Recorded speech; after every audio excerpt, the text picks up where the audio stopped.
So I cannot tell how many people are on. All right, thanks.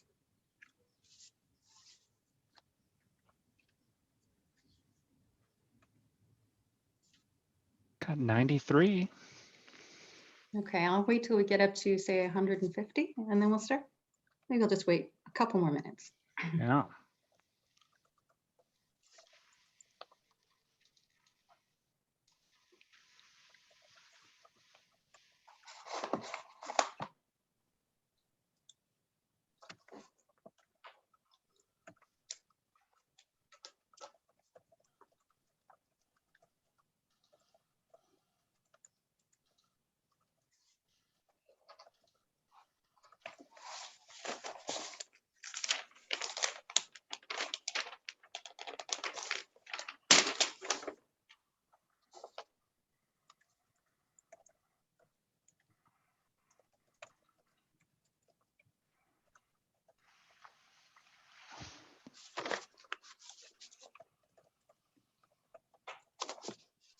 All right, it's a little after the hour. I think it's a good time to get started. I want to thank everyone for joining us this afternoon for what I'm sure will be a very lively discussion.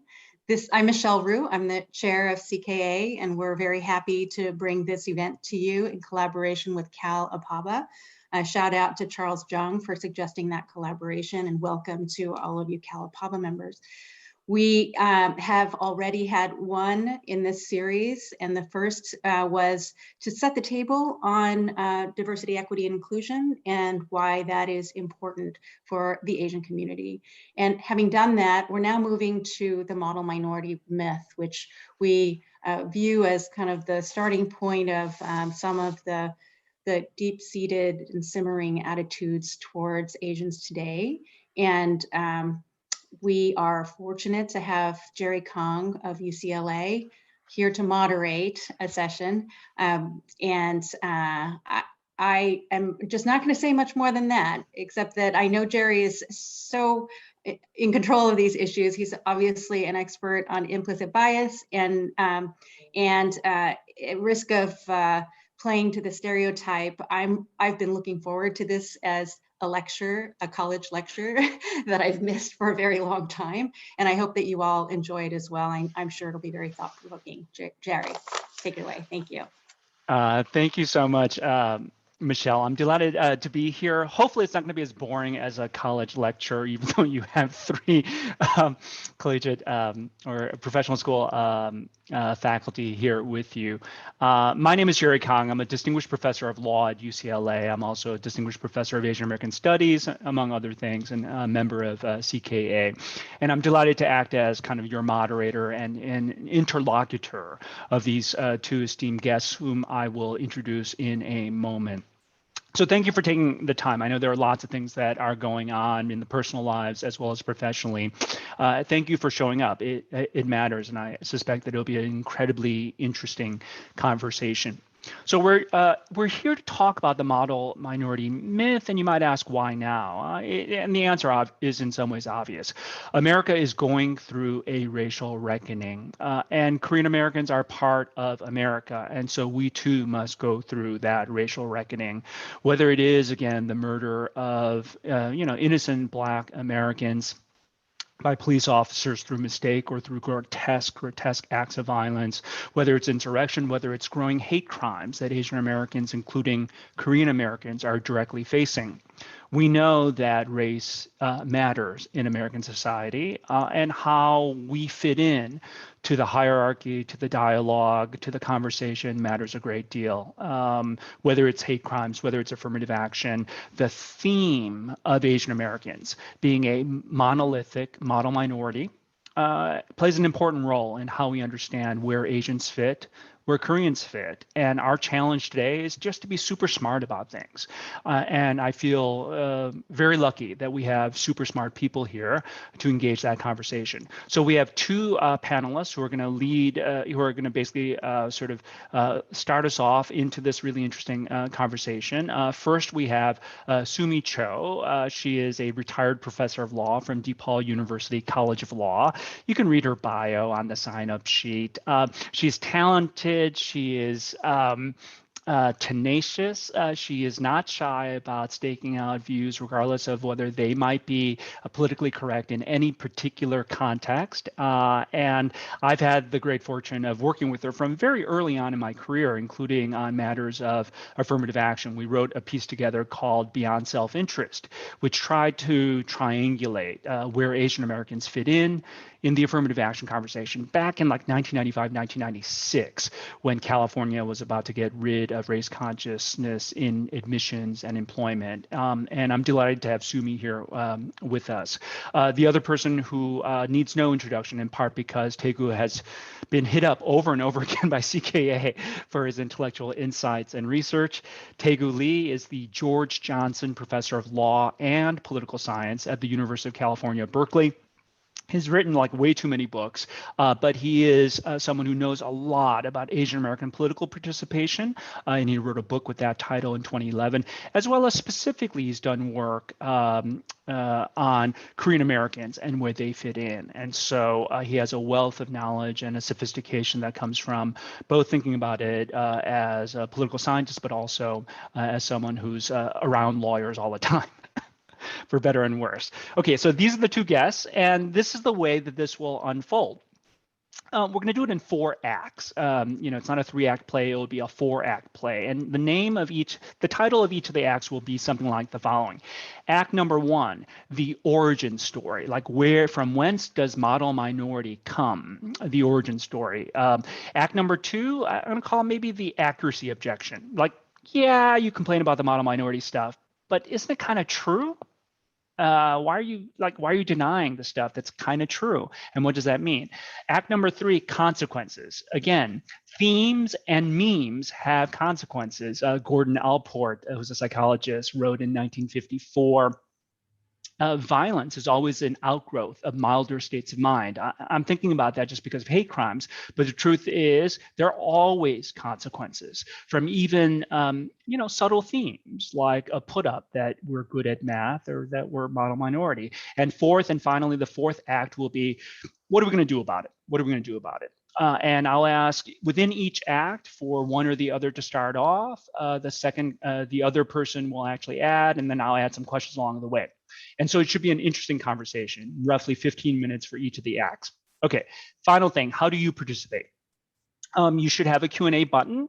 It's being recorded right now, and so hopefully we'll probably make this available at some future date. But for the way to participate for the audience is just click the Q&A button and type some stuff in. No promises that we will actually get to your specific question and answer, but feel free to engage along the way if you have a burning question. And certainly at the very end, for the last 15 minutes or so, we will try to pipe in the Q&A and try to get your thoughts into the mix. With all that, let's start Act 1, the origin story. This model minority myth, where does it come from, and does the specific origin story matter? I'm going to ask Sumi to start the conversation. Sumi? All right. Thanks so much, Jerry. I want to begin before we get into the origin story is just a rough sketching of what the model minority myth is, other than popular cultural representations that enshrine Asian Americans as a successful minority in the United States. Inevitably, in reviewing these stories over, the decades of my career, there are 3 common elements at the very least. First, that Asian Americans are portrayed as a historically discriminated against racial minority, so subjected to structural historical racial discrimination. Second, that despite this discrimination, Asian Americans achieve success, significant success, often explained by either Asian cultural values or in more recent versions by, what scholars would refer to as human capital theory or investments. And I'll get into that a little bit more later. And finally, the third element is what I would call juxtaposition with other racial minorities. And I guess what I mean by this is to ask you all to think about what is the opposite of a model minority? So if you're not a model minority, doesn't that imply that you're a problem minority? And that's exactly how one of the earliest people to coin model minority defined that term. And so the ultimate punchline is that you will find in almost every published story that we can identify as perpetuating model minority stereotypes is that Asian Americans invest in themselves, in education, in strong family structures, keeping your head down, not being too noisy, right? As opposed to strategies employed by the so-called problem minority. So in a nutshell, those are three elements that I've identified that mark this sort of model minority discourse. And so then the next part is really, what are the origins of this story? Where does it come from? And why did it appear when it did, perhaps? And in order to fully appreciate this question, it's important to think about the tectonic shift in the public image that existed before the emergence of the model minority. So if you were to simply Google Chinese 19th century United States and then hit the image button, you'll see all of these grotesque caricatures of Chinese in popular magazines and cartoons, the social media of the day, portraying Asians as inscrutably foreign, unassimilable, debauched by drugs, prostitution, gambling, living in unsanitary, squalid conditions, eating rats, willing to undercut the honest working man as cheap scab labor, okay? One of my favorite documents from this time at the turn of the century was a brochure entitled Meat versus Rice, American Manhood Against Asiatic Coolieism. That's like a social graduate student's dream of race, class, and gender analysis right there. This was produced by none other than Samuel Gompers of the American Federation of Labor and published as a Senate document promoted during the reauthorization of the Chinese Exclusion Act in 1902. And so I guess the bottom line that I want to make here is that there is a link between such images and representations in this era of Asian exclusion, reflecting these anxieties over economic competition that facilitated the enactment of racially discriminatory laws.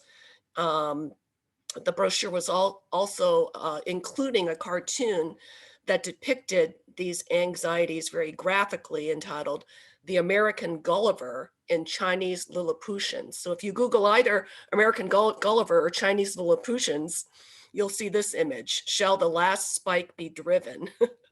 In any case, it's just to say that there is this, connection and conversation back and forth between popular culture and structure, a structure of laws that produced the era of Asian exclusion, beginning with 1875 Page Act with the de facto exclusion of Chinese women, 1882 Chinese exclusion, reauthorized every 10 years or so, the Asiatic Barred Zone Act of 1917 that extended exclusion from the Middle East to Southeast Asia, the 1924 National Origins Act, imposing a quota system for Europeans and reaffirming complete exclusion for Asians, and my personal favorite, the 1934 Tydings-McDuffie Act, in an early version of gaslighting subtitled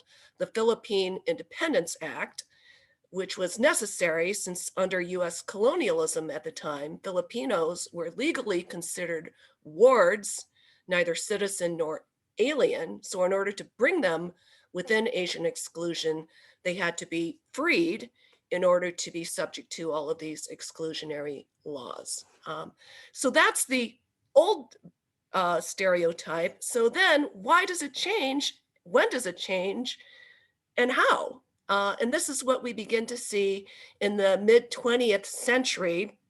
I'm going to truncate this part, but Ellen Wu has done a really great job in her Color of Success book, Asian Americans and the Origins of the Model Minority, tracing the early roots of this discourse into the 1940s and 1950s as a byproduct of World War II geopolitical alliances and what Derek Bell would refer to as Cold War interest convergences.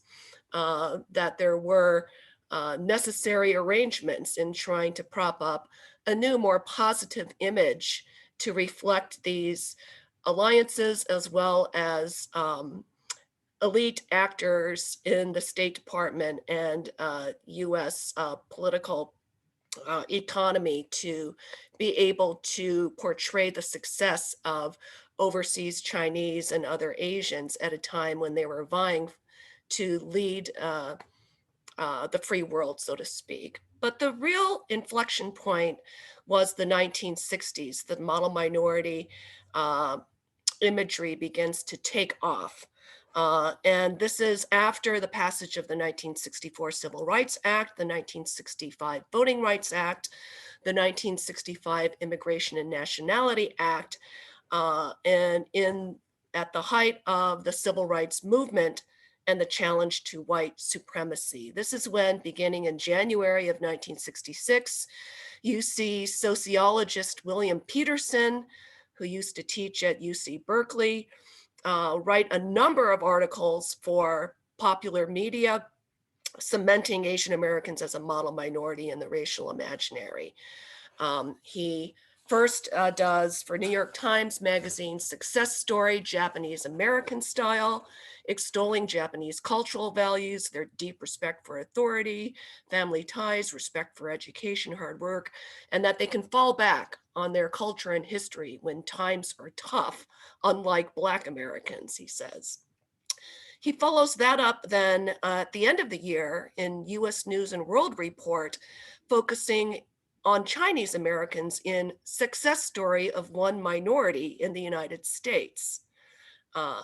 And again, he goes through the standard features of historical discrimination against Chinese, the fact that they then have had this stunning success, and really doubles down on the racial juxtaposition element. I'll read you a couple of quotes from the article that will give you a feel for that. From And Sumi, just 1 minute, and then we're going to. That's about all I've got. At a time when it's being proposed that hundreds of billions be spent to uplift Negroes and other minorities, the nation's Chinese Americans are moving ahead on their own with no help from anyone else. On the same page, Chinese Americans' history is portrayed as a story of adversity and prejudice that would shock those now complaining about the hardships endured by today's Negroes. And just one final snippet from the second wave of model minority that appears during the Reagan administration in the 1980s, by David Brand in the New Whiz Kids from Time magazine in August of 1987. He states, it really doesn't, the largely successful Asian American experience is a challenging counterpoint to the charges that US schools are now producing less educated mainstream students and failing to help underclass Blacks and Hispanics. So the bottom line is the stereotype is necessary and being used in order to push back on growing critiques of structural racial discrimination and to provide an alternative explanation for racial inequality in the US that is rooted in what's known as human capital theory. Thank you, Sumi. Super interesting, lots laid out, including both history as well as the pivot in the 60s, starting with Berkeley faculty member Peterson. So of course, I'm going to go to Tegu to ask him on his thoughts. So I just wanted to, Tegu, you must have your own views about how to define the monolithic model minority stereotype and your version of the origin story, although much of this seems exactly right. I wanted to give a couple moments for you to comment on what you think and what you want to add. Yeah, thanks so much, Jerry. I often, I guess, try to forget that Peterson is a member of, I guess, the history of Berkeley faculty. I'll try to just give a few kind of broad compliments to, I think, the really insightful and incisive kind of table setting that Sumi offered just in terms of the origin story of the model minority myth. I think a key point, and perhaps for me, the key point on tonight's panel discussion in the current context is that the model minority myth is not only a myth, we'll get to that later, but it's also a double-edged sword. We've all heard it asked from our non-Korean friends, maybe even from our Korean friends and our parents, and maybe even we've asked it ourselves, what's so bad about being model? What is so bad about being viewed as successful, and successful because of the values that your parents instilled in you of success through effort, education, working twice as hard, being twice as good? Isn't this, what everybody should want, and isn't this constitutive of the American dream? The full answer to this is long and complicated, but one important part of the answer is that there is another side to being viewed as model, as successful, which is that you are also more likely to be viewed as different, that is, as foreign, and in certain contexts, as a threat, economically, socially, religiously, epidemiologically, and as a threat more likely to be targeted for outcomes like terror and tragedy. And the terror and tragedy that we're seeing now is not an anomaly, but simply the most current and most visible manifestation of an undercurrent of animus towards Americans of Asian descent that has existed for as long as there have been Americans of Asian descent. Hate and violence towards groups that do not look white, Anglo-Saxon, Protestant has a really long and troubled provenance. It is a linkage linked to the rise of the United States as a nation. It's a thread of solidarity in subjugation and suffering that Asian Americans share with Native Americans, Black Americans, Latinx Americans, Arab Americans, shared with Americans of Muslim and Jewish faith, shared with past waves of immigrants from Ireland, Southern Europe, and Eastern Europe. So the violence against Asian Americans has not been recent, and it has not been isolated. You can look back at history and remember the 18 Chinese immigrants who were lynched and whose bodies were mutilated in Los Angeles in 1871, the several dozen Chinese immigrants, possibly more, who were shot to death and whose bodies were burned in Rock Springs, Wyoming in 1885. Remember the massacre of some 34 Chinese gold miners in Hell's Canyon, Oregon in 1887. Then in the 1930s, it was Filipino agricultural laborers in California's Central Valley who were the subject of hate, terror, murder. Then mob violence, and then internment camps for Japanese Americans after Pearl Harbor. Then the senseless murder of Vincent Chin in 1980. The mass killing of Asian American, mostly Southeast Asian school children in Stockton, California in 1989. Then the violence and property crime against Korean American businesses in the aftermath of Saigu in LA in 1992. Then the white supremacist attack on Sikh worshipers in Oak Creek, Wisconsin in 2012, and so on and so on. And so we're reminded of William Faulkner's epigram that the past is not dead, it's not even past. And as with the history of violence, exploitation, and exclusion of Asian Americans, I would say so too the gendered embodiments of that violence, exploitation, and exclusion. And before there was the Chinese Exclusion Act of 1882, there was the Page Act of 1875, which was really the first restrictive immigration law to be enacted in the United States. And it really marked the end of open borders to the United States. And the Page Act explicitly targeted the exclusion of quote unquote immoral Chinese women, by which the prevailing sentiment of the time was that Chinese women who wanted to immigrate to the United States wanted to do so to work as prostitutes and concubines. And in remembering the Page Act, the Chinese Exclusion Act, and the many nativist, restrictionist, racist laws and legal rulings from the 19th century on, we have to Also remember that anti-Asian American sentiment was not a phenomenon isolated to the ignorant, the economically precarious, and the wanton mob of the day. It was pervasive in American society and voiced among the blue-blooded elites of the nation at the time. And to give you an example of that, Berkeley and Stanford are supposedly arch rivals, but we share a common history of nativism and racism among our founding fathers. So Leland Stanford is infamous for publicly stating in 1862 of Chinese immigration that, quote, the settlement among us of an inferior race is to be discouraged by every legitimate means. Asia, with her numberless millions, sends to our shores the dregs of her population. There can be no doubt but that the presence of numbers among us of a degraded and distinct people must exercise a deleterious influence upon the superior race.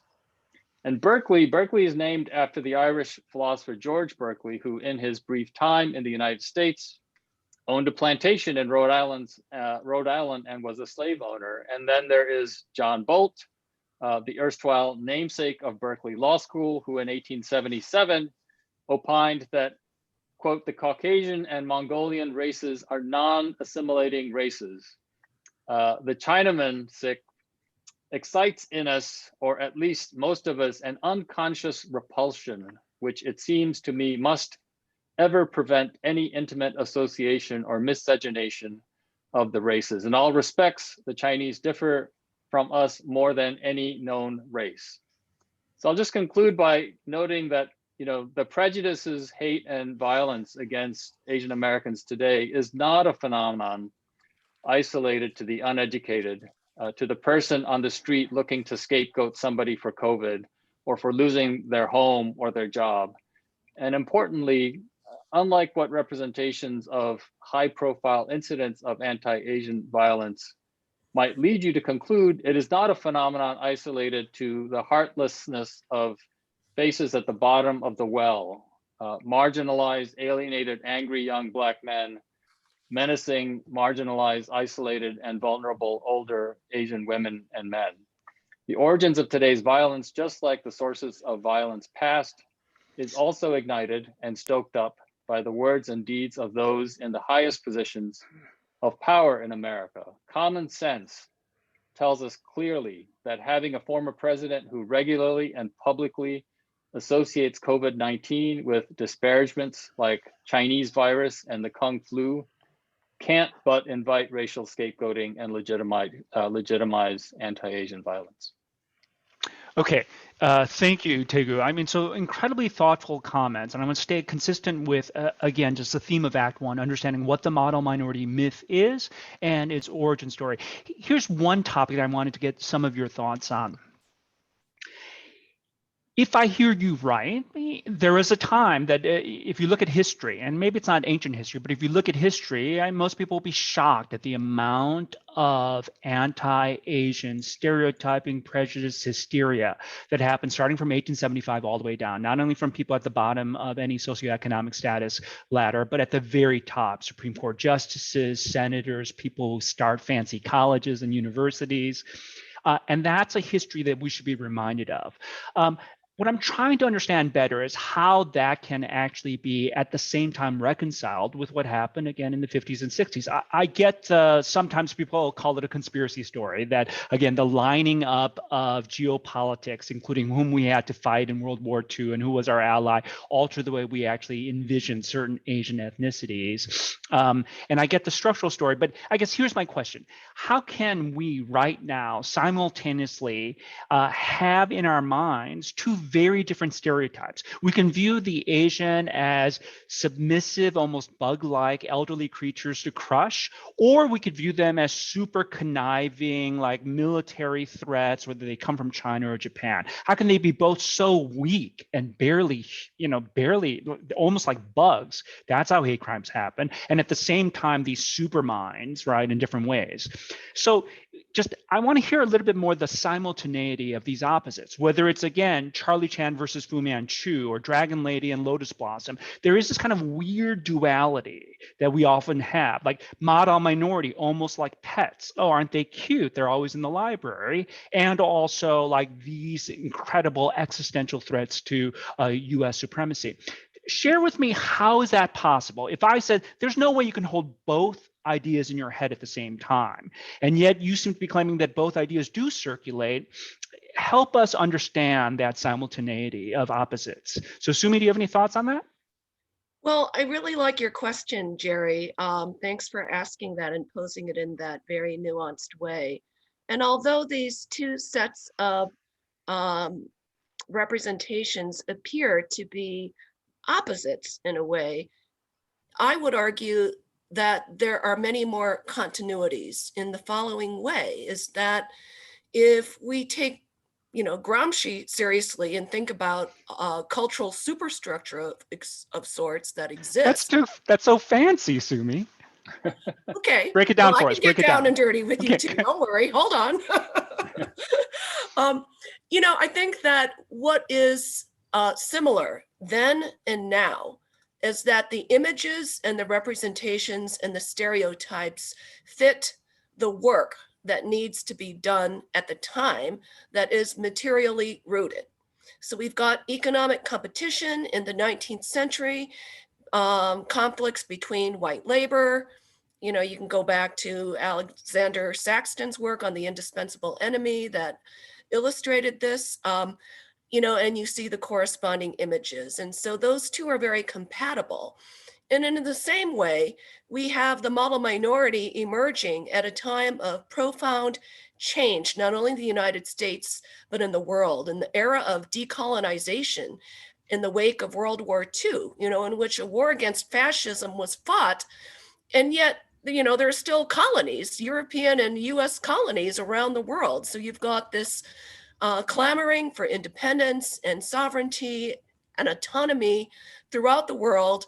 And then you also have the fight for racial equality and eliminating these structures within the United States, led by African Americans, civil rights movement, United Farm Workers movement, Native American movements, et cetera. So you've got all of that going on. And I would say that the model minority stereotype emerges as a counter narrative to these movements challenging the racial capitalism that white supremacy undergirds, to tell a different story and to say why structural changes are not needed. So the continuity is there in that regard, that the images are very consistently supporting and upholding white supremacy and the economies that are required to support them.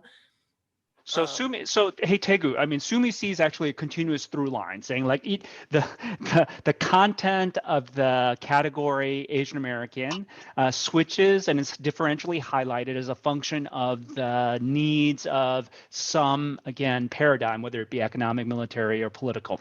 And that's the through line that she sees as consistent. Do you agree with that, Tegu? Brief answer. Yeah, I agree with that. And I think the brief way to put it is that before there was the origin story of the model minority myth, there was the origin story of race and race as an organizing principle in American nation building. So that is an origin story that has in it territorial conquest and the institution of slavery. And I think for newly emerging minoritized groups in American history after that origin story, the question is, how do they fit in, and how do they fit in instrumentally? So how can the construction of Asian American both help to maintain a boundary into whiteness that is exclusive of Asian Americans, and that's the perpetual foreigner piece, and that's the civic ostracism piece, while at the same time also spotlighting, as Sumi very well put it, the boundary between a model minority and a problem minority. And I think those two sides of the coin have always coexisted in the different forms that Asian American representation has taken from the late 19th century all the way to today. Got it. So like, hey, super interesting conversations, and of course sets the table for so much else. But I want to move on to act number two. Okay, act number two. So act number one was the origin story, and we've got a lot on the table. Act number two is what I call the accuracy objection. Look, anytime anyone says, "Look, dude, you're stereotyping me," or "That's just a generalization," right? That's not the case. We're not all X. The sneaking response behind is like, well, yeah, you're not all X. I'm not going to be an idiot about it. Not all of you are good at math, but a lot of you are good at math. Or not all of you are wealthy, but a lot of you are wealthy. Not all of you study really hard. A lot of you study hard. So the idea is that there's some truth to this. So if I think that we are, regardless of all the history stuff that I probably as a good American want to stuff out, like remove from my head as quickly as possible, regardless of the fact that there might be some difference, the truth is, like, Asians are, by all these metrics, they're kind of overperforming, even compared against, say, non-Hispanic whites. That's what's felt. And then if people deny it too strongly, people are like, come on, you're making stuff up. Like, why are you denying what's real? I get it. A compliment can even be hurtful, but shouldn't you just accept the facts as the facts? Because once you start dancing around the facts, maybe you're like not being honest with me and you're just being too political about things.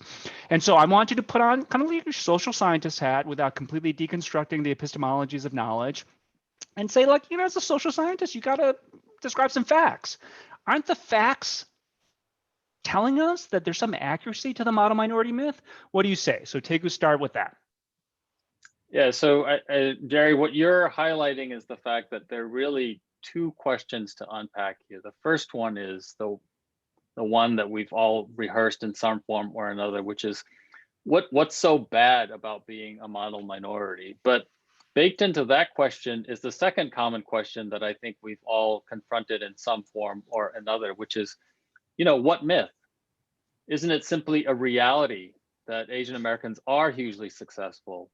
And to really appreciate the answer to the first question, what's so bad about being labeled a model minority group, we really do need to understand and reckon with the second question, why the idea that Asian Americans are a model minority group is a myth.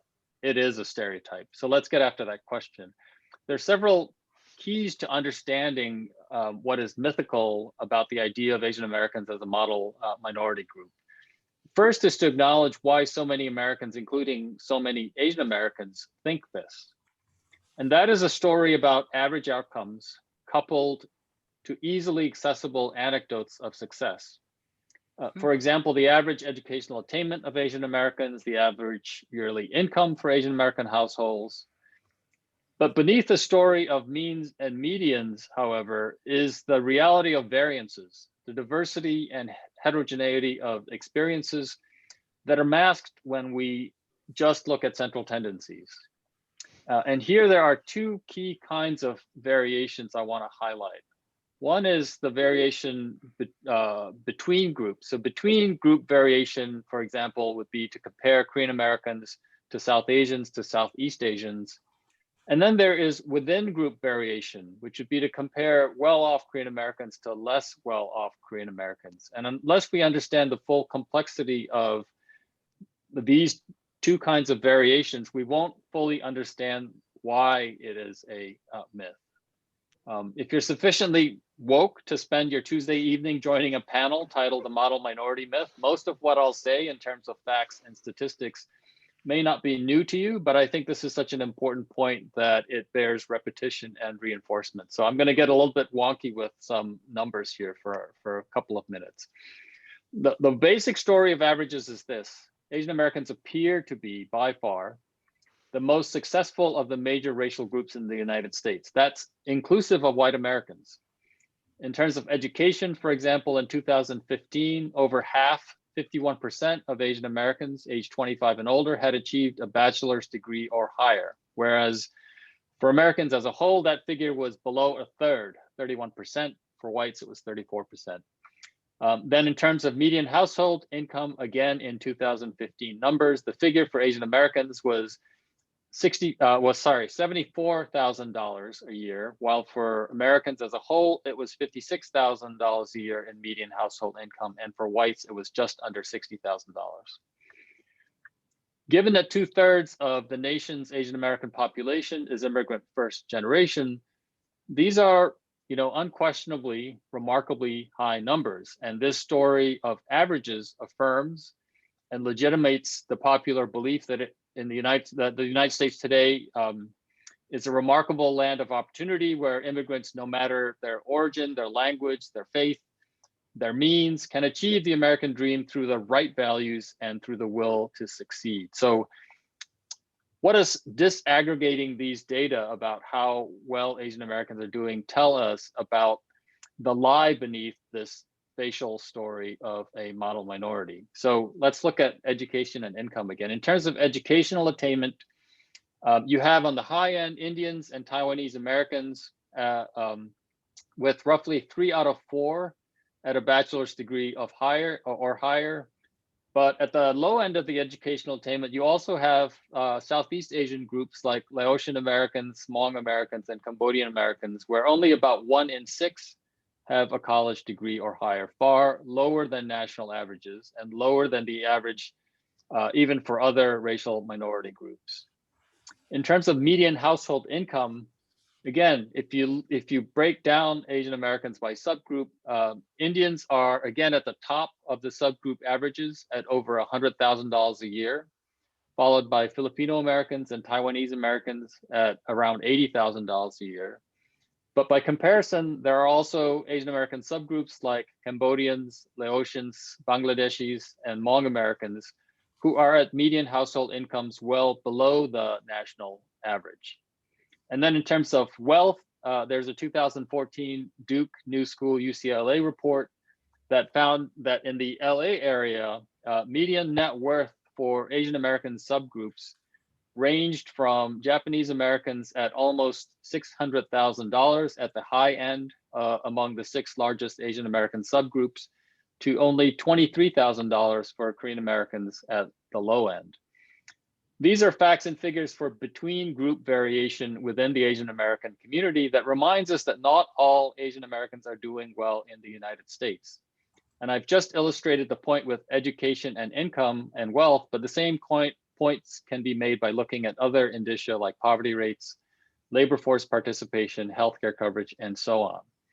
We also have to keep in mind that the story of Asian Americans as a model minority masks the significant degree of within group variation for each Asian American subgroup. And Korean Americans here, I think, are an important example. In research that I did for CKA, I found that inequality within the Korean American community is quite striking. So one intuitive measure of that inequality is the comparison of annual income of a person in the 90th percentile of an income distribution to that of a person in the 10th percentile of that income distribution. So for the United States as a whole in 2018, that 90-10 ratio was 16-1. That's not surprising, and we've all been made aware of what a severe and urgent national problem income inequality is in the United States. What may be surprising is that for Korean Americans as a group in 2018, that 90-10 ratio was even higher at nearly 23-1. So at the 90th percentile, the mean personal income for a Korean American in 2018 was $120,000. And at the 10th percentile, it was a shockingly low $5,300. So it would be a myth to think that just because Asian Americans on average appear to be doing well in education and income, that all Asian American groups are doing well. And it would also be a myth to think that just because a particular Asian American group like Korean Americans are doing well, that all Korean Americans are doing well. While social mobility and opportunity structures in the United States have clearly opened the way for many Korean Americans, like probably all of us on this call, to do well, far too many have been left behind. Just one more important reality check on the model minority myth, and that is the reality check of the glass ceiling.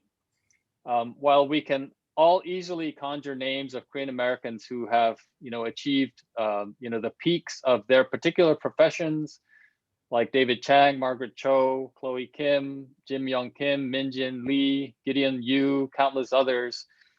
The reality is that these are anecdotal exceptions to the statistical rule. And the statistical rule is that Asian Americans are only successful up to a point. And then statistically, they face a yawning gap in achieving the highest ranks of different professions. So here are a few examples. In banking, Asian Americans are 27% of the professional workforce, but only 11% of the executive and senior management ranks. And at least in 2017, according to this Bloomberg Business Week report, 0% of its executive officers. In law, Asian Americans are more than 10% of the graduates of the top 30 law schools, according to a report published by Yale Law School and the National Asian Pacific American Bar Association. Yet, to quote the report, Asian Americans have the highest attrition rates and the lowest ratio of partners to associates among all racial groups. And then in tech, according to a 2018 report from the Ascend Foundation, Asian Americans were nearly half of all the manufacturing and information tech labor force in the Bay Area, but only about 1 in 4 of the executive ranks.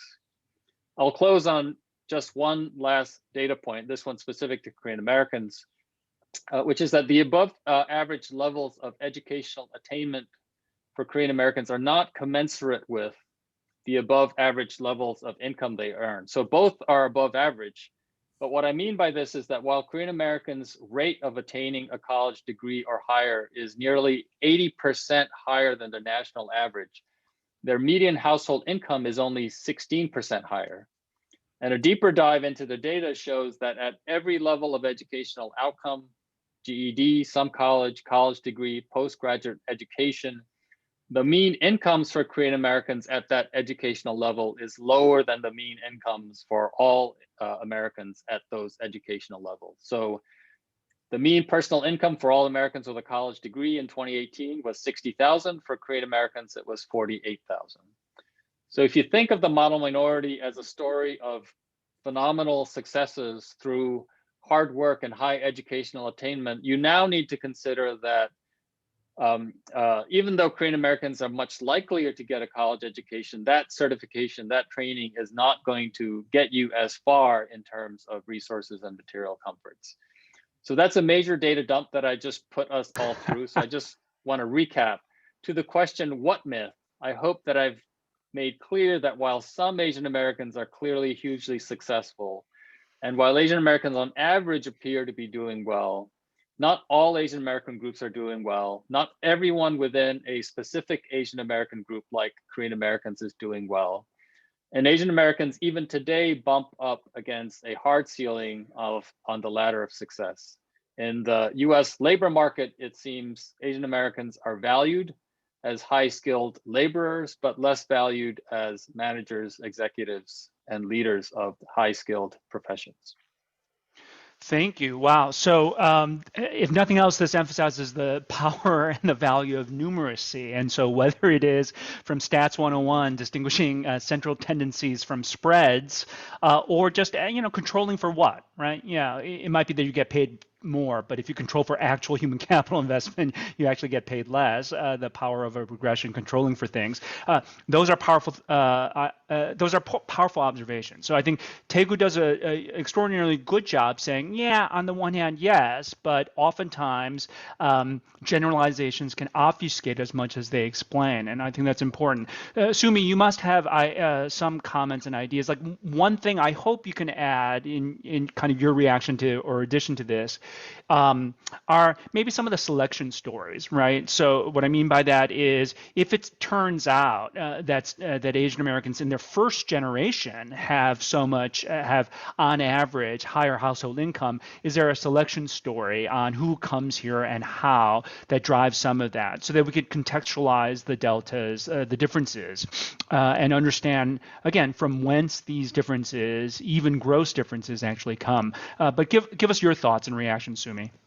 Yeah, that was really a wonderful summary that Taegu offered with regards to the statistical critiques of model minorities' accuracy, and to illustrate that not all Asian Americans are successful and thriving, and that this average or mean, really hides quite a bit that we'll get into in much greater detail in the next act as well with regards to consequences.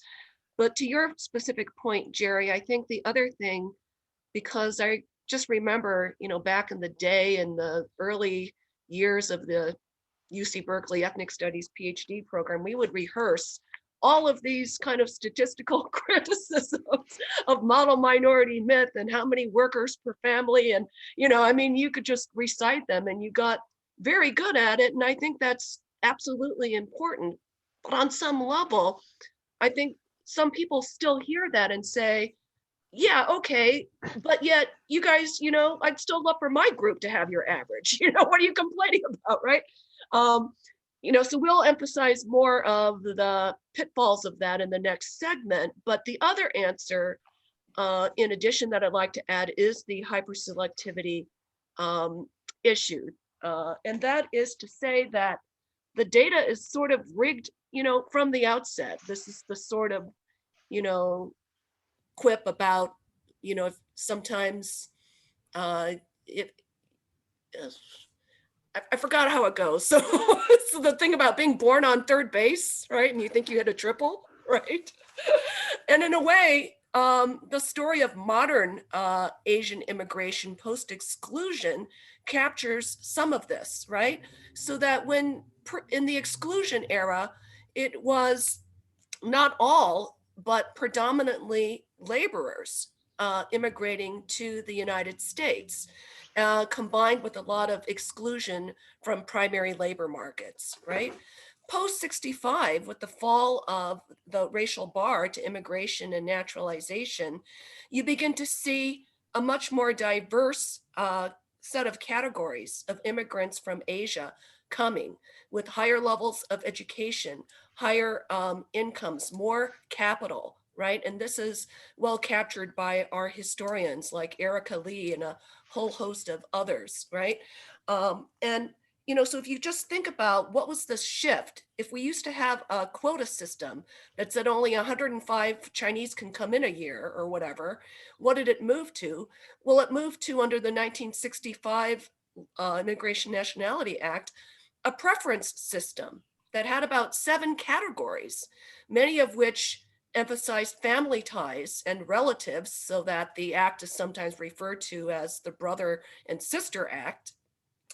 But it also preferenced, again, in terms of this dance with organized labor, those categories that organized labor would sign off on, which did prefer the professional classes, right? And so you've got a professional category of immigration that's captured through what's known as the H-1B visa, for example, which does then change, the type of profile of the immigrants coming from Asia in the post-65 period. You also have this more recent EB-5 investor category, where if you've got $500,000 to $1 million to invest, and if you're going to hire at least 10 American workers, you can get a visa. So you can see how the ways in which immigration laws, categories, and preferences have changed, have truly shaped contemporary Asian America. And this is particularly true for certain Asian ethnic groups like Chinese and South Asian recent immigrants in particular, to whom the hyperselectivity truly applies. There's other categories Sure. as well that are interesting. If you think about that reality show, 90 Day Fiance, well, I would argue that Asian American women were the original prototype for the, Wow. 90 Day Fiance under the K-1 visa that started in 1970. In light of recognizing the role that militarism and occupation have played in Asian countries and all of the wars fought in Asia since World War II. So I think this is some of the structuring. I think Bill Hing, wrote a great book on this as well, about the making and remaking of Asian America and the ways in which laws contributed to what we now think about as model minority. One last point that I want to make that goes to work by Jennifer Lee and Min Zhu, you know, when they talk about hyperselectivity, they do a really good job of analyzing how this hyperselectivity in the form of actual capital and human capital from more privileged immigrants trickles down. So you get this trickle down privilege to working class Asians as well, in terms of these networks of supplemental education and learning that goes on. Interesting. Interesting. I'll end Okay. there. Okay, thank you. So we're going to pivot now to Act 3 because we want to try to stay on tempo and try to hit all the points and get some Q&A from the audience. Just to remind you where you are, especially if you came in a little bit late, we've discussed the origin story of the monolithic model minority and explained how, again, we were looked at very differently back in the past as compared to the late 60s. But even then, even in the 60s, we see the duality of the Asian American body as both good, bad, smart, dumb, again, dangerously potent and also submissive. We see the dualities, but we saw the origin story. We've just finished Act 2 to discuss the accuracy objection, and we've just realized, again, it helps to be smart about things. So when people make claims, the ability to both cut them up and say to what extent they're true, to what extent they're not, and again, to understand the origin story, if there are actually differences. Could it be because there's a selection bias that actually drove some of it? That gets us at least more sophisticated. We don't have to all agree on the implications for all these things and the full story on how and why things came to be, but at the very least, we can be smarter about spreads or bimodal distributions and not just jump to the first line of the story and actually unpack things. That's our obligations to use our brains. Now, the third act is probably the most important one. It's about consequences, right? So suppose I didn't know anything about Asian American history or the model minority stuff. Now I listen to a couple smart professors and I feel like I get it. I was being a little silly. I didn't really know some of the history. I was slightly exaggerating the deltas, although some of it might be true, maybe because of selection bias, but I get it. I still want to know what the impact is, not only for, I don't know, for Korean Americans, Asian Americans, but for other people. There have been threads of this, right? If you're suggesting someone's model, you're suggesting someone's a less than model, and that could be a way to punish people. And there could be just a lot of pressure. Like, you know, we all probably suffered a lot of pressure as we try to survive. I'm an immigrant, I'm first gen. I know what that story feels like. And many people here probably feel it and can't share it. So let's unpack a little bit the consequences of the general belief in the model minority myth, not only for ourselves, but other people who believe it about us. Sumi, why don't you start us off? Share what you think to be some important consequences. So I think that, you know, there are a number of consequences. And let me start with the consequences internal to the Asian American community. And so if you think about the model minority as a dominant frame, it actually hurts the so-called model minority, even those who are class privileged, education privileged, right? That sort of have the metrics that define the model minority in a variety of ways, right? So that you can see that even in, let's say, institutional educational policies, you may recall that there were all kinds of faculty hiring affirmative action initiatives, and that Asian Americans are often not even included or even considered for such policies. And this is even in areas, fields, departments where they may be grossly underrepresented, right?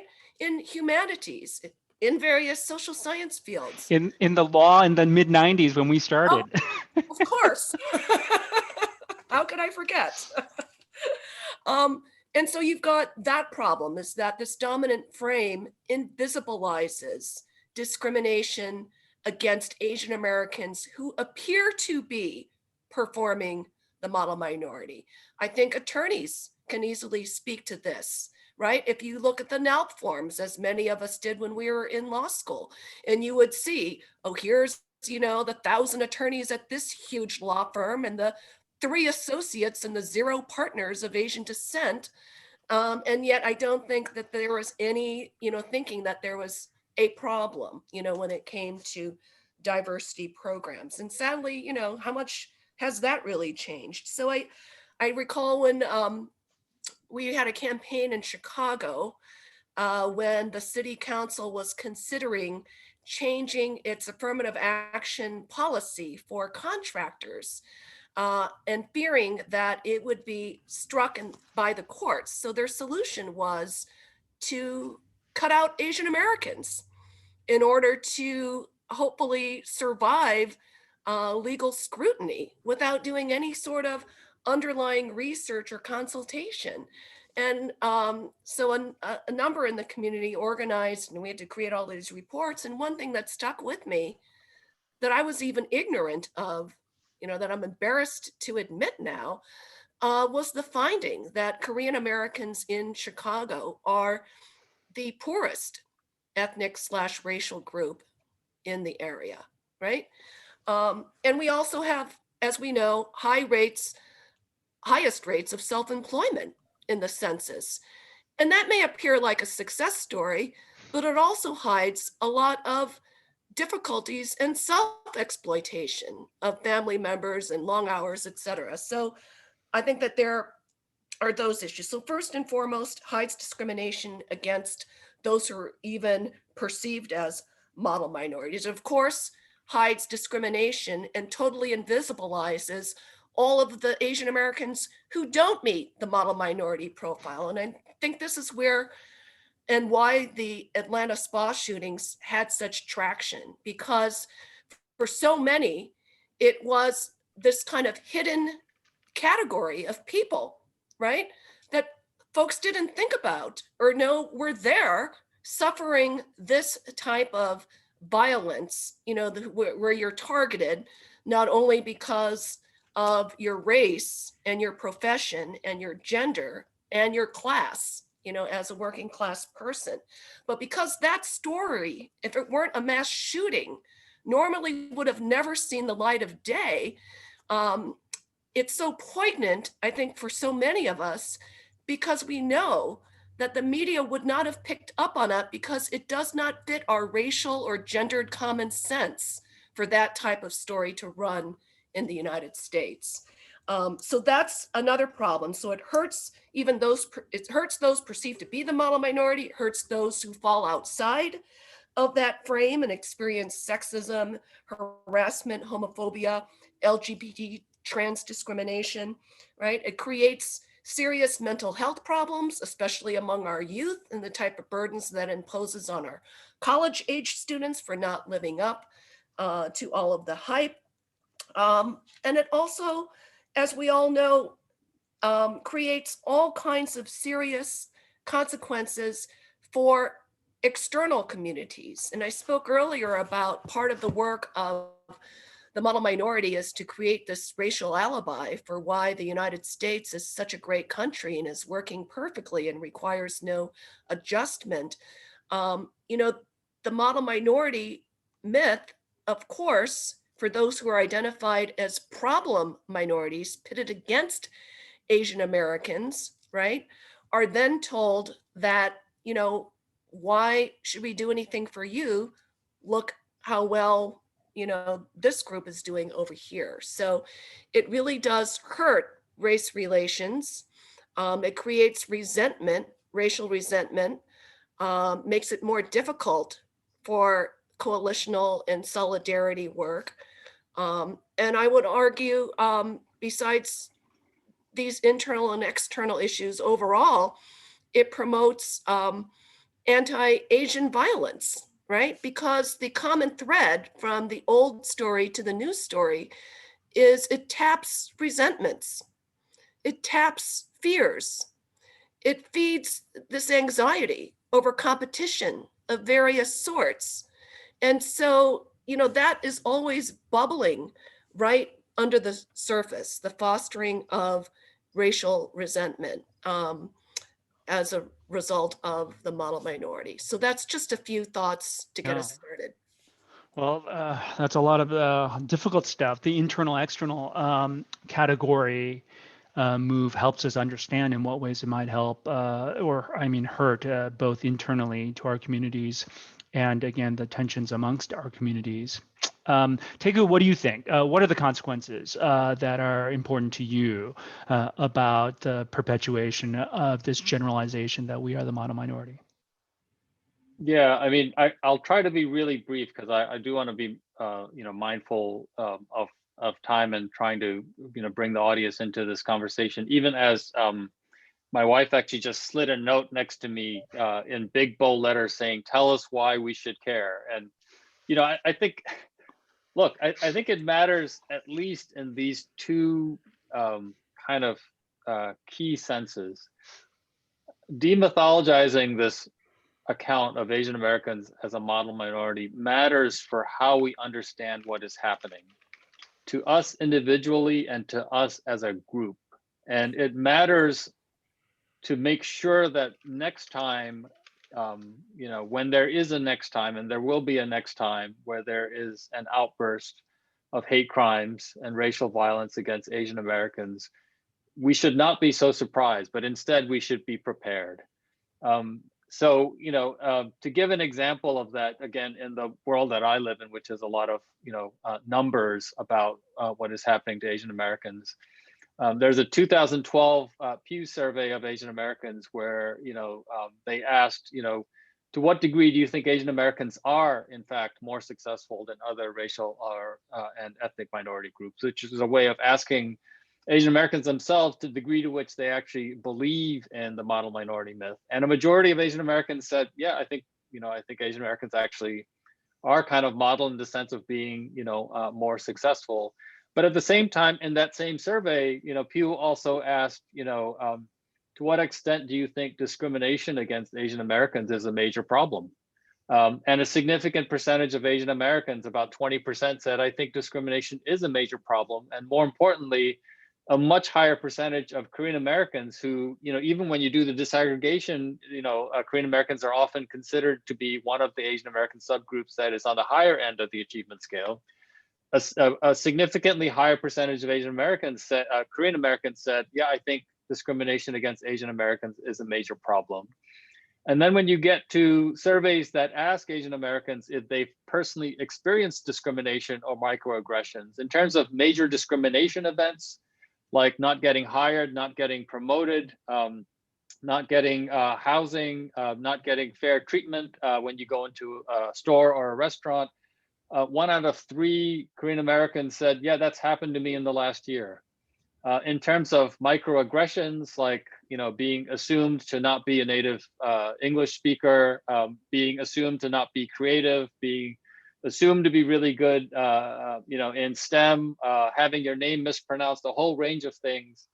Almost 90% of Korean Americans reported having experienced microaggression in the last few months. So there's, in terms of understanding what is happening, I think it's absolutely important to unpack this account of Asian Americans as a model minority group.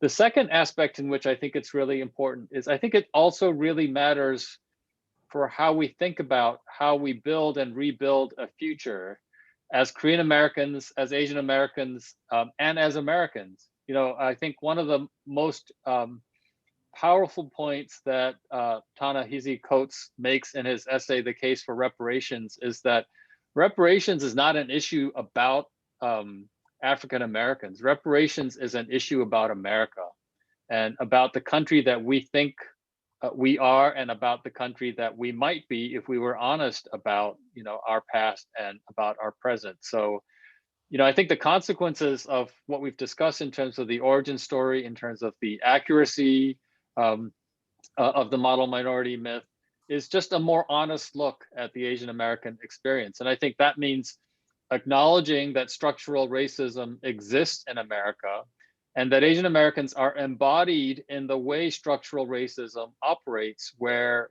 as Claire Kim has written very eloquently about, in some contexts, Asian Americans are going to be valorized and held up as model. And in other contexts, they're going to be ostracized and scapegoated and targeted. And I think that means acknowledging that Asian American can be a privilege for some of us in some contexts, while also acknowledging that it can also be a marker for targeting, scapegoating, bias, discrimination, hate, and violence. And I think that sort of more honest understanding of, privileges and prejudices, and the way in which Asian Americans are embedded in the hierarchy of race in the United States is absolutely important for really figuring out a way forward, which I think is the fourth act that you have for us. Yeah. Hey, super insightful comments from both of you on this. Let me bring in a question asked from the audience, just a little bit here before moving on to Act 4. In both of your responses on the consequences, you made very clear that embracing or allowing a model minority trope or a meme to be the defining ways in which this body or our bodies are understood has consequences on our relationship with other ethnic and racial groups.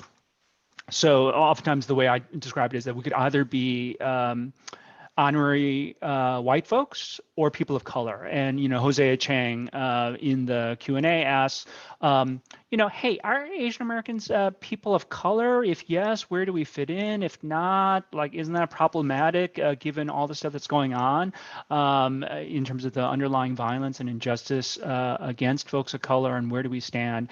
It is a common theme that we are a liminal group, again, always playing this duality, identifying upward and maybe if we can pass into a more powerful status, we oftentimes elect it because it serves our freaking interests. It happens all the time where groups will try to figure out where they fit in and they'll try to pass into power and status. And it's not, and we can't forget there are also pushes and pulls. So when Sumi identifies resentment, right? If you're called the model minority, obviously you're going to generate some resentment. If you're a parent and you just love one kid, oh, that kid's the smart kid. That kid eats the vegetables and the broccoli. You not so much. What do you expect the other kid to feel? Even if you love them equally, you're brewing resentment. That can't be healthy. But still, it's not just the parents' fault. There's lots of choices that are being made that allow Asians to feel welcome within a people of color identity. And oftentimes we're pushed out, saying who are you, right? Maybe you don't belong, right? You don't understand us, you actually discriminate against us, crude generalizations about us, even by people of color. And again, I don't have to highlight the fact that the viral videos that show, again, hate crimes include hate crimes that are committed against Asian elderly by what look like young men of color. It is what it is, and people are talking about it in all kinds of ways.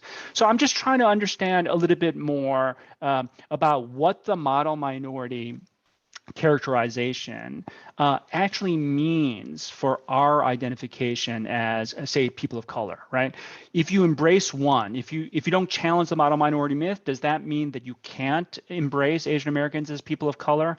Unpack a little bit the connection between model minority and our position as people of color and what that identification means. So a few thoughts on this. I know I've been verbose. Sumi, what do you think? Well, I guess this is what some people refer to as the question of whether or not Asian Americans are white adjacent, so to speak, right? That's a term that's come in vogue. I think back in our day, it was more honorary whites, right? And so I guess part of this reflects some of the ambiguity in what in essence is a racist compliment that is the model minority myth. And I'm going to go back to writer Frank Chin, who's actually the father of our colleague Jack Chin, a law prof, but was also a well-known writer in the Asian American movement in his day. And he used this concept of racist love and racist hate to talk about the contingency of Asian Americans within the US racial hierarchy. And that because we are largely reconfigured in the modern post-war era, under this sort of rubric of racist love, it's a racist embrace of us because of the racist work that it does, right? That I think many of us may not have fully realized the significance of that and how it's not healthy to accept any of it, and that it must be rejected wholesale, even if you think that you can lean into it every now and then for episodic benefits, right? I would see this all the time, among Asian law students, or talking with people applying for positions and, really wanting to play up like, yeah, I'll bill 3,000 hours a year, or I'll live at the office and I won't have a family and basically I'll only eat rice, I'll just, whatever, do everything for the firm. And I just think that you can't think that it works to your benefit in this way. And you need to, I think as a community, I think Mari Matsuda said it best in her keynote address before the Asian Law Caucus that was entitled something like "We Will Not Be Used," where she really interrogated the complicity as Claire Jean Kim is contemporarily and others about the whole baggage that comes with buying into in any way what has been designed to be a racial alibi for white supremacy.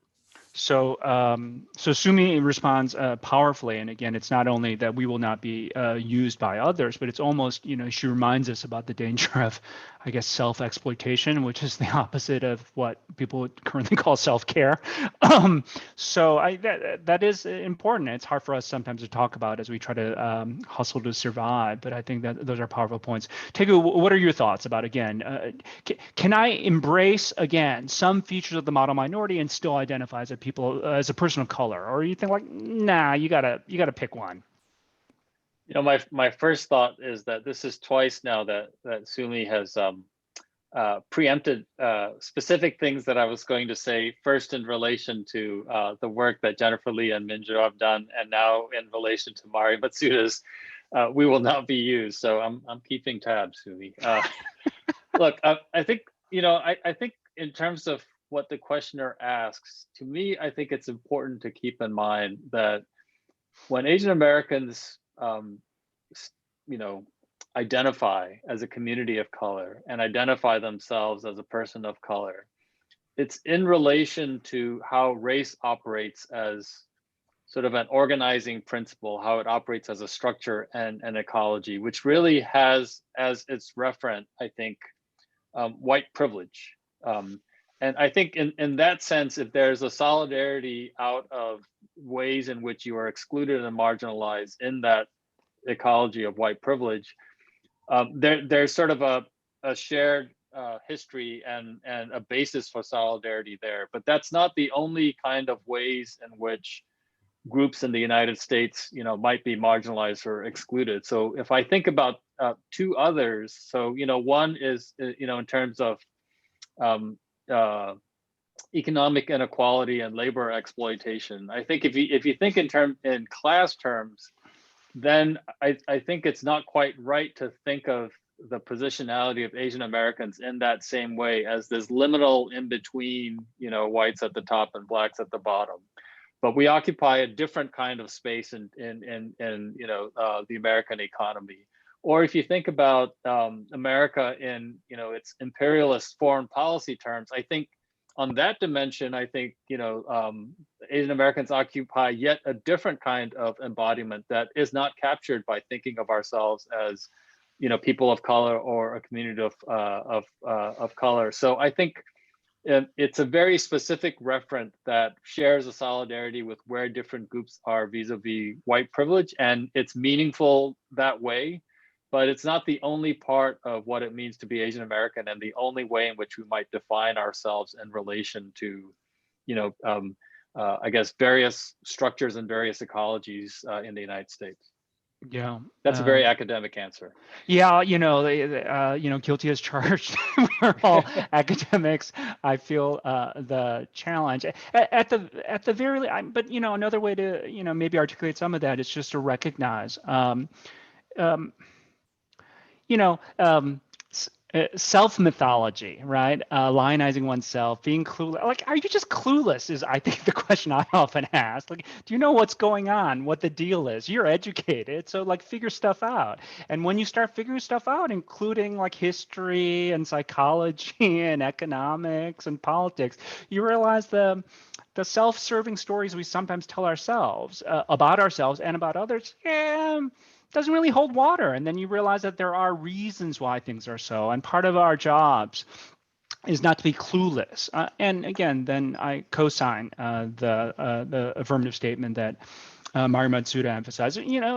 Don't be used. Like, don't be played. I think that's our obligation. If you got smarts, regardless of the fact that you may or may not agree with everything that's said, like, you don't want to be played, really, by any side or whatever side you're talking about. But be smart enough to recognize in what ways we are and will always be in some ways played in the context of what seems to be a permanent racial hierarchy that we're always contesting.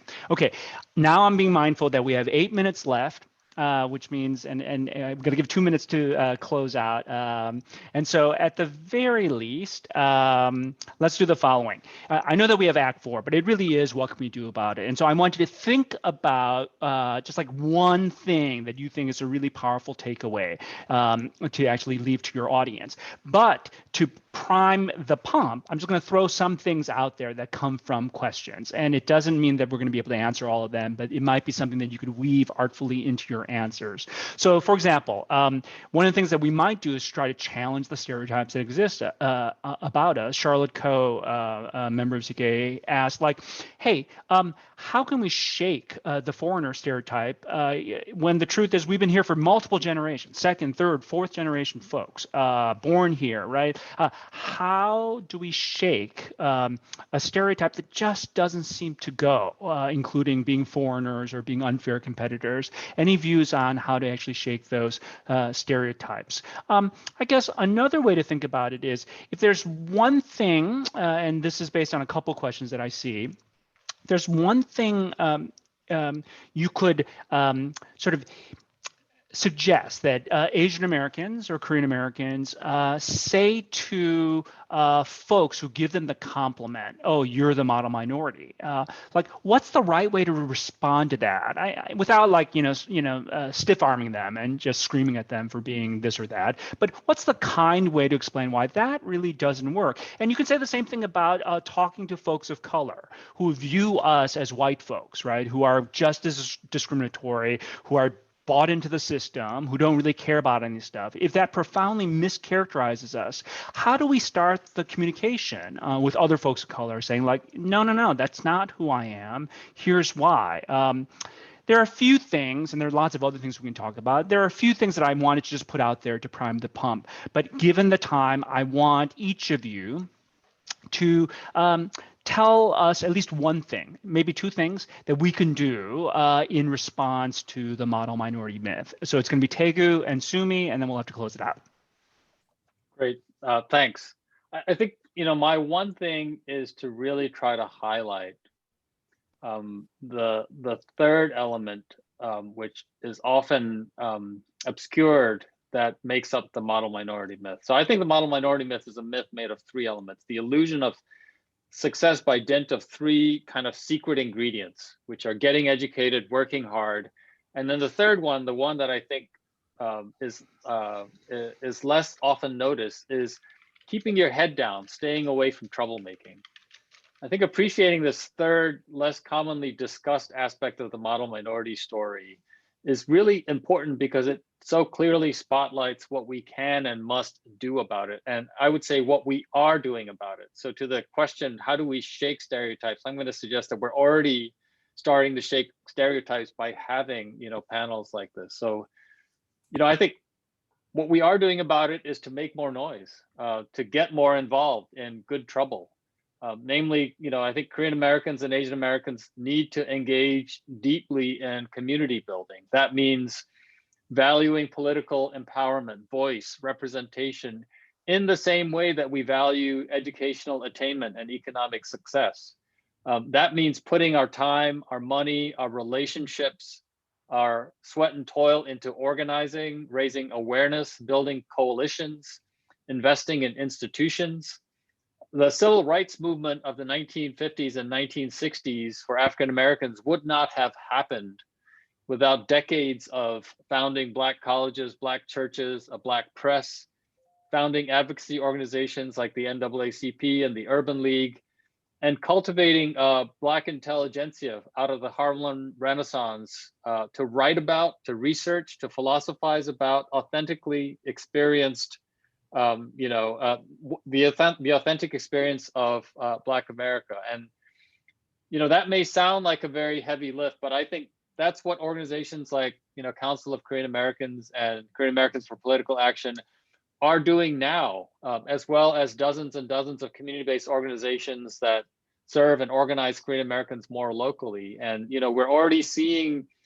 the fruits of those labors in political representation where, for example, the number of Korean Americans in Congress sat at the, can't get any lower than bottom feeding level of 0 members for decades before Andy Kim was elected in 2018. And then in 2020, we had Young Kim, Michelle Steele, and Marilyn Strickland. So now we're up to 4 members. And in the ballot boxes, where the growing numbers of Asian Americans, including Korean Americans in Georgia, I think almost certainly played a decisive role in the 2020 elections, in the presidential race, in the Senate runoffs, and even in local congressional races like the 7th District where Carolyn Bordeaux won. So I really don't mean to ignore the reality of the current moment, which is that Asian Americans and Korean Americans today, in the context of a persistent plaguing pandemic and the economic hardship that it has wrought, are being targeted, are being scapegoated, are being marked for everything from microaggressive acts to hateful mortal violence. We should collectively grieve and feel all the feelings, including anger and betrayal.